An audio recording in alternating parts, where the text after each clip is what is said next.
Hey everyone, and welcome to Already Cancelled. I am Peter, that is Connor, and we are going to talk about Star Trek The Next Generation Season 4, Episode 4. It's called Suddenly Human. So, full spoilers for the episode, as always.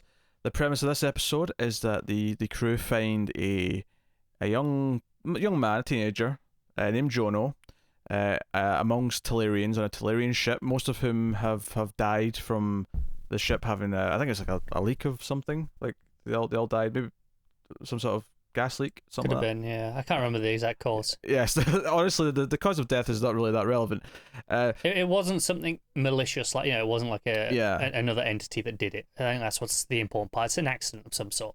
So, but they're basically surprised to find a human amongst the Tellarians, and Jono is someone who turns out to be the grandchild of an admiral, but he was basically a survivor during the war between, or at least an attack with the Tellarians in this Starfleet base or planet, and he was taken in by a Tellarian captain and raised that way, which is a custom they have. They take in children of their enemies to replace their own fallen children in combat. Because this captain had lost a child Yeah. before, he gets to take one of the enemies.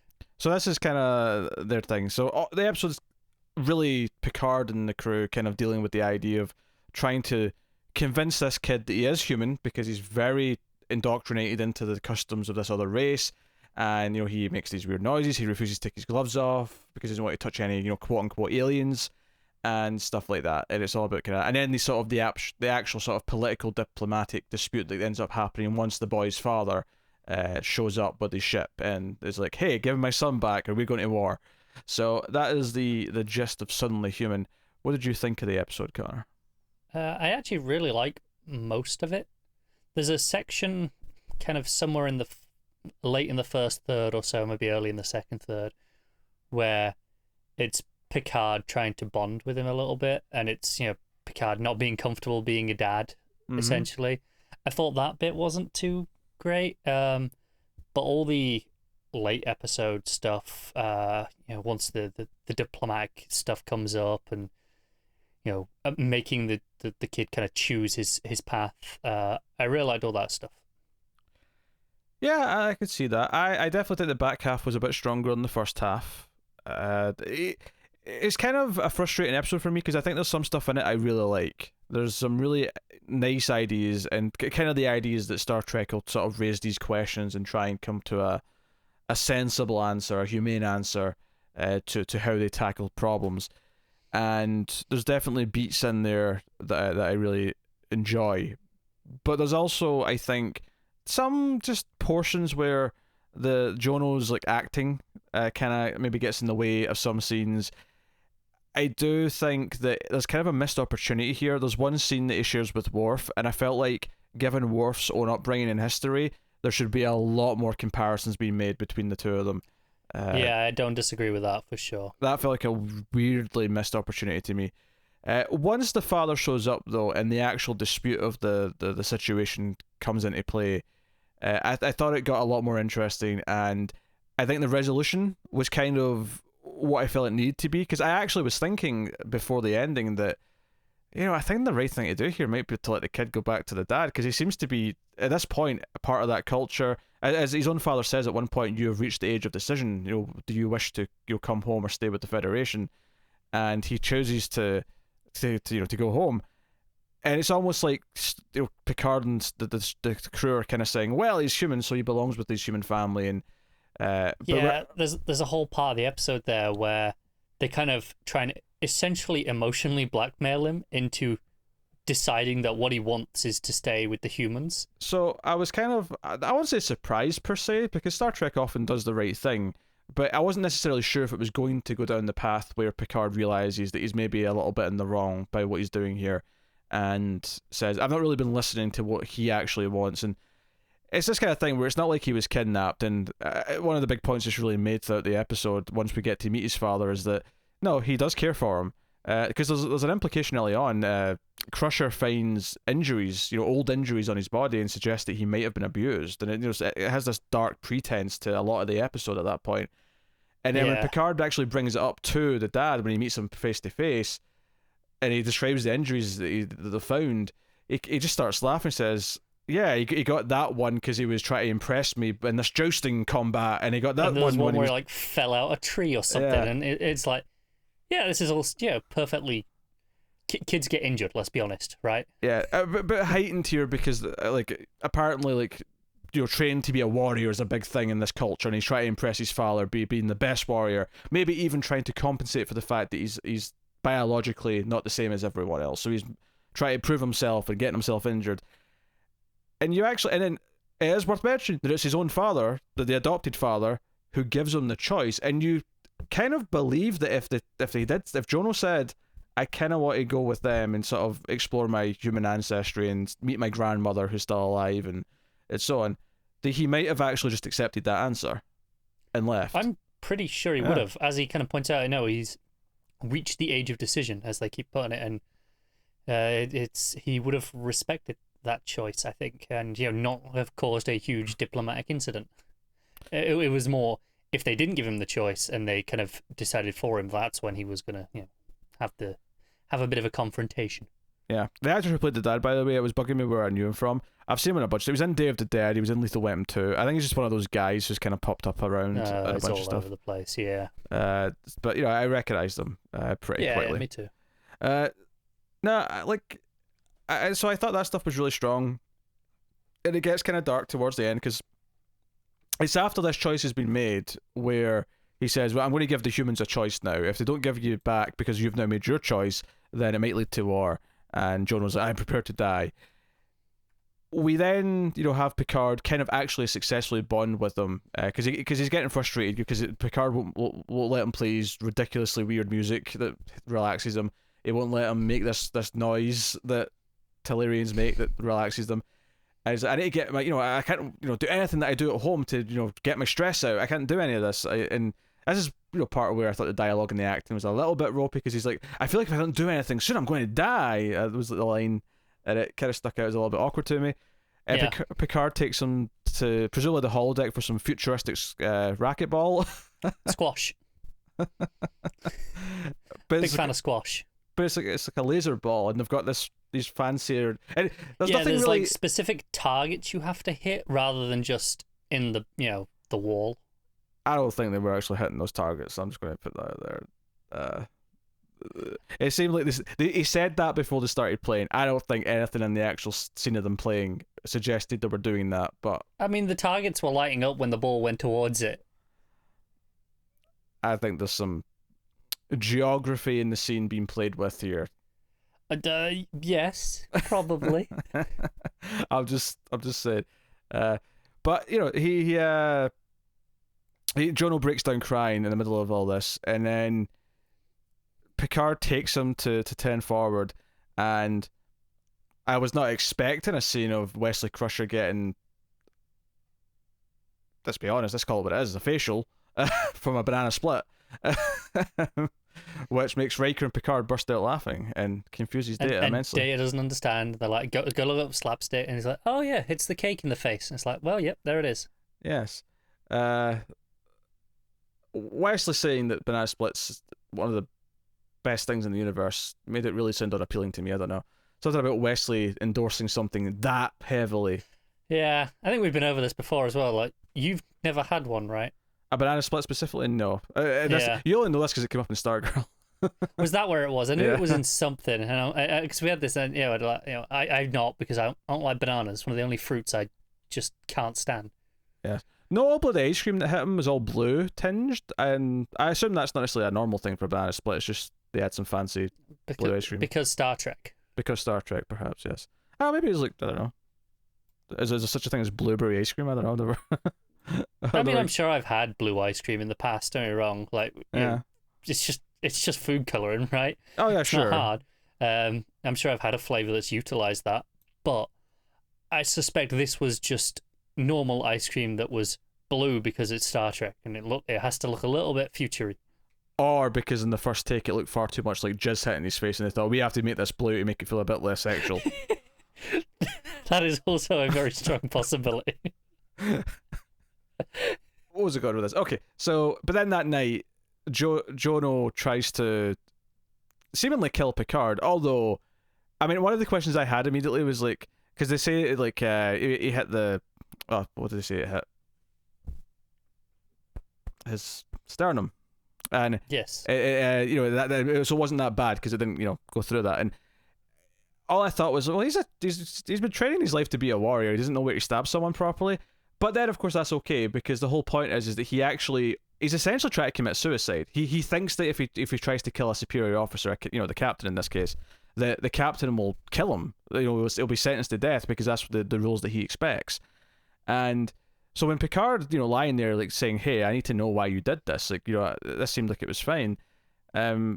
He says he basically feels guilty that the closer he gets to Picard and pulls away and sort of abandons everything his father's like gave him and taught him, he just couldn't live with that. And this is something he's been torn between two worlds. Now, of course, this would be very different. Of course, if let's say his father died in like a fight or something and they found him. Of course, at that point they'd have to try and sort of, bring him into the Federation and have him kind of like get used to the life, because where else is he going to go? But this is a case where he's had an adoptive father who seems to, in the context of their own system, has raised them well, and he seems to care about his father, wants to be there, and that's what he's he's had his eyes set on his whole life. And Picard, even at one point when he's monologuing to Troy, which I did laugh at the start of that speech, because he's like, "I don't know if you know this, Counsel Troy, but I feel uncomfortable around children." She's like, it's like, no really? Shit. Oh, really, Captain? Oh, I know. No, she's just conveniently never been in the room while there's been children there and never noticed. No, I think she clearly noticed. Oh, I'm kidding. Yeah. Of course she does. He hates having kids on his bridge. That was like the first rule of the show. Of course he's uncomfortable with them. But, so he tells us about how he was always determined to be in Starfleet and nothing shook him from that, to the point where he never really had a proper child because he was so hell-bent on his goals. And there's kind of some of that, that kind of relates to Jono a little bit, and how the way he's sort of focused on being the best warrior he can be, almost to the point where the entire race of Talarians seem to promote this sort of dedication. And Picard almost was kind of like that as he was growing up. So maybe, because what I mean, as much as you don't like this bit where he's trying to bond with him, I did like the scene where Troy explains that he's going to have to try and be a father figure to him. Because one of the things that does come up is that he is absurdly sexist. The Talarian culture is very patriarchal. Yes. I was like, how do I end this word? But and he is very like, every time Crusher tries to speak to him or Troy tries to speak to him, he is very, shall we say, uncooperating. And Picard's like, "Oh no, I can't do this. No. And every time, in fact, one of my favorite line deliveries of the whole episode is when he sees his grandmother in the live call, or not even a live call, it's just a video message, and he says she was wearing a Starfleet uniform, and he's like, "Yes." Like, "What rank is she?" And he's like, "Admiral." And he turns to Picard and says, "She outranks you?" And he's like, "Yes." Like, I don't know, his line delivery of that just, I thought was perfect. It was like, that's perfect. Of course, the actual shock of it. Oh, you mean from Picard as well? From Picard, not the kid. The kid's. No, I actually thought the kid's delivery at this point was one of his best points. Oh, it's his best, the sure. Shock, yeah. But if we're comparing him to to Patrick Stewart, is what I meant to say. No, of course, compared to Patrick Stewart. I thought you meant. I thought you were talking about the kid's best delivery, not just the best in general. I guess I wasn't that interested in talking about the kid's best deliveries, but I will concede that yes, this is probably one of his better moments, performance-wise. Yeah. I think that's fair. I mean, the stuff with Picard in this section of the episode, I like the stuff with him being uncomfortable when he's kind of on his own, or with Troy, or whatever. But the stuff where he's actually interacting with the kid and being a little bit more awkward, I didn't get too much out of that for the most part. This moment you talk about here, that was perfectly fine. But a lot of it, like, when all the music's go in, for example, and he just doesn't know what to do. I wasn't really feeling that. Yeah, that's fair. It's all a bit repetitive as well, because there's a couple of scenes where he walks in and either they're making the noise of the music song and he kind of just has to yell to get them to shut up. Like, he kind of does the same thing a couple of times. And there is the one scene with Worf where he says, "You're a Klingon and you follow the orders of a female officer." Because that's the thing. He doesn't refer to himself as a male, but he keeps referring to the ladies as females. He says, "I'm a man and they're females." It's very incel of him. Yeah, yeah. I mean, yes, it is.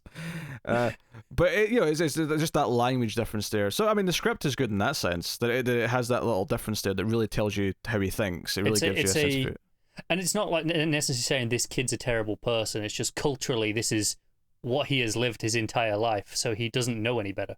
Yeah, and Worf's like, she's my superior officer, and this is where I was almost wishing for follow-up scenes with Worf, where Worf kind of explains how he both kind of acknowledges his Klingon heritage, because I think this for Jono at the end, because I think the ending's quite sweet, where Picard comes out of the bridge and says, "No, I'm going to give you him back. This was the mistake was ever thinking that we could convert him. That he's clearly a part of this life. This is what he wants to be," and the ending itself is great because he finally takes off his gloves and he touches Picard's head and sort of that gives him this sort of goodbye. And it's what I think this episode does for Jono is it kind of gives him this avenue where he can at least appreciate where he does come from. Kind of like how Worf has always been very interested in exploring his Klingon roots, even though he was raised by humans and part of human culture. I think the big difference between Worf and Jono is Worf remembers being Klingon essentially. Whereas Jono doesn't remember being a human. He was too young. He has no memories of that time. He never knew anything else. Whereas Worf actually, he actively, we learn, he actively resisted, human food, for example, because he didn't want to let go of his culture. Yeah, and I think this is like his chance to kind of respect that part of him, like because at the start of this episode he's not willing to even acknowledge that he is anything but pure Talarian. Like he is like abhorrent at the idea that you're telling me I came from somewhere else. Seemingly he's just never questioned why he looks a little different to everyone else, and they still, I mean, to our eyes they look pretty human still, but there's little differences. Yeah, it might even be a case of he knows the truth, he knows he's human. I say, this is a cultural thing where they can take the kid to the enemies. So it's probably like he knew that was the truth. And he wasn't biologically, his father's son, but more just he didn't want to acknowledge it because culturally he thinks of himself, as Talarian, and he didn't want to take that away. Oh yeah, culturally this might just be such an accepted thing that you'd even think about, you even question your biological like source. It's a very It's very Roman, actually, in this sense. Ancient Rome, where they would adopt in from other countries, places they conquered, adopted in, and they would become Roman. They would, for all intents and purposes, think of themselves as Roman and nothing else. And this is kind of the same thing here, where I'm assuming Talarians, they might actually be, a lot of other races, that have been adopted, in the same way. So maybe him looking different isn't that unusual. There's not like this pure-blooded kind of argument, so to speak. More just he never really even had to confront that he wasn't Talarian until this, because that's just what Talarians are. And I thought the performance from his father was quite good. Not only in the scene where he's with Picard and with Jono himself, but as well at the ending when there's a genuine sense of relief. Because if at one point, just on the bridge of the Enterprise, when Riker and Data and whoever are talking about stuff, they're saying, "Hey, yeah, their ships are kind of, they're not that great. Like they don't compare to the Enterprise at all. We'll wipe the floor with them. It'll be a massacre." And there's a genuine sense of relief at the end. And I'm not saying that release because he knew he was going into a losing fight. More like he was willing to wage this fight that seemed so imposing for his son because he cared that much, because that's what it meant to him. And when Picard says, "I'm giving your son back," he's genuinely thankful, and he does want to.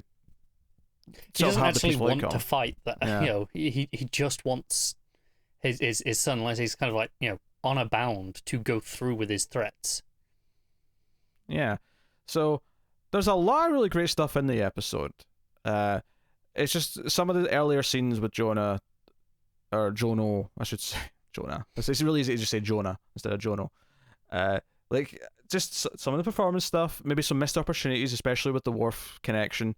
Maybe a little repetition in the kind of Picard-Jono early relationship. But once it actually gets to the meat of it in the second half, there is a lot of really fascinating character stuff to kind of look into. And kind of the morality of, well, at this point, it's not like he was just taken a month ago and he's got a grandmother to go and see. He's grown up in this lifestyle. He's grown up in this culture. This is how he sees himself. And ultimately, he's at an age as well where, as his own father puts it, he can make that choice for himself now. Yeah. And I think ultimately, for me, like, I don't really disagree with any of your complaints there. Yeah. I think maybe I just like the back half a little bit more, that it outweighs. Yeah, in my mind, a bit more than it does for you, I guess. It's the kind of thing where in real life, let's say like parents are getting a divorce, and technically someone who's 15 isn't legally old enough to have a say in where they go, but they're at the point where if the parents are decent people, they should probably let them have a say in it, because at that age they're already at a point where they're probably going to have an opinion, and they know what they want to do at that point. Yeah, they're not little kids anymore. They might not be ready to make some big life choices, but ultimately they're picking A or B here.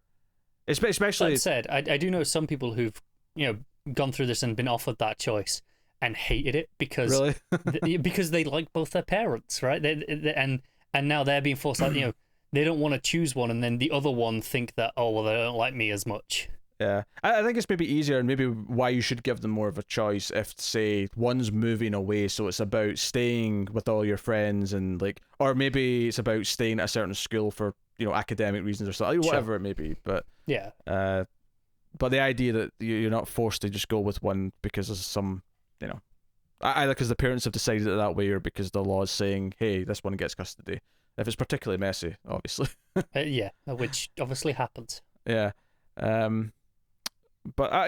there's definitely a lot of a curve where you get to a certain age and you're sort of mid-teens where, there's still stuff you shouldn't be deciding, but there's definitely some stuff you're starting to be old enough to have a say in. Yeah, not the final say, so to speak. Yeah. But more, you get your opinion gets considered, at least in theory. Yeah, because if you totally hate one parent and you're then forced to go with that parent, you're just going to be miserable, and you will act out. You will, it will be this unpleasant thing. So I don't know. I was always pretty lucky that I had the choice when this happened to me. So that went well. Was there ever an indication you wouldn't have the choice? I think there was, at first, because I was about 13, so slightly younger, I guess, than kind of what we're talking about.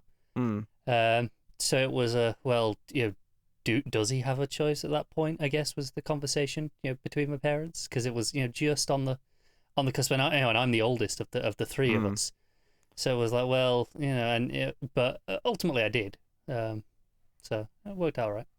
There you go. Well, I mean, I don't know.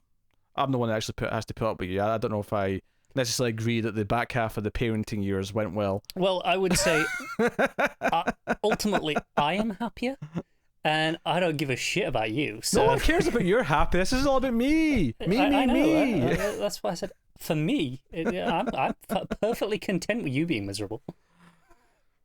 Well.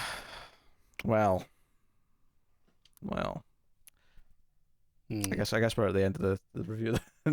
I guess we are. Yeah. Yes, I think we talked about everything we wanted to. I think we actually did it quite in depth, maybe. Yeah. No, I think that's a lot of solid points. I think it's a very net positive episode. There's just, it's actually got a lower rating than IMDb than I would have thought. It's one of the lower ones. What is that? It's at a 6.5. That surprises me. I'd have thought this deserves to at least be in the low 7s. Yeah, I'd have thought in the 7s as well for this. One that's not maybe the complete knockout of the park, but has a lot of strong qualities. But yeah. For me, the back half really outweighs the problems in the first half overall. That I kind of come out going, oh, I really like the point and everything it does, even if it's a little bit clunky at the start. I do like a lot of it. I don't want it to sound negative, because I do think the episode overall is quite good. It's just, there's definitely some things to point out and sort of nitpick at. Anyway, next time we're doing an episode called Remember Me, and here's a description on IMDb. Dr. Crusher's fear of losing loved ones becomes real when her worries create an alternate reality. Oh God. Alright. Wait, does this mean we get to see Wesley die? Ooh. Do you know what? My first thought was we were going to have some terrible evil Wesley or something that's come about because of her, her fear isn't that he's dead, it's that he's this terrible, terrible adult. That's what he's become. Her terrible parenting, led to him being awful. But I'll take him dying. We make it a Wesley. I mean, it won't be real. It won't last, obviously, because it's alternate reality. But it'll be satisfying. Yeah, it'll be a fun thing to see. So we'll see what review is. And apologies for the week gap. We had some difficulties recording stuff last week. For the this is the weird thing, is that the public got a new episode because that was early in Patreon a week before. So the Patreon didn't get one last week, but the public won't get one this week. Whereas you get this one. So I know that's confusing, but it makes sense. And when Pete says you there, if you are the public, you got one. You didn't get one last week either. That's true. Yeah, it works out. Yeah, regardless of who you are, you didn't get one last week. The point being is that it's just a different week. The gap was different for everyone depending if you're a patron or not. But anyway, so we'll see you next time for Remember Me. So there you go. That is our Star Trek discussion. So let us know what you think in the comments. Please do like is the nice, easy, free way to support us. You can, of course, also do so over at patreon.com/MailFuzzTV for a little bit of money, for as little as $1 per month, in fact, and get some bonuses for your trouble. And in fact, at the $5 tier, you get early access to be a week to these episodes, as I was kind of awkwardly explaining a minute ago. So go and have a look and see if you're interested. Get us on Twitter at mailed_fuzz for channel updates, but otherwise that is us. So thank you once again for watching and listening. We always appreciate it. Keep watching TV. And remember, when it comes to the ladies, Wesley Clover. What was that? Wesley Glover. Wesley Glover, something, money shot on face. He's never looked happier.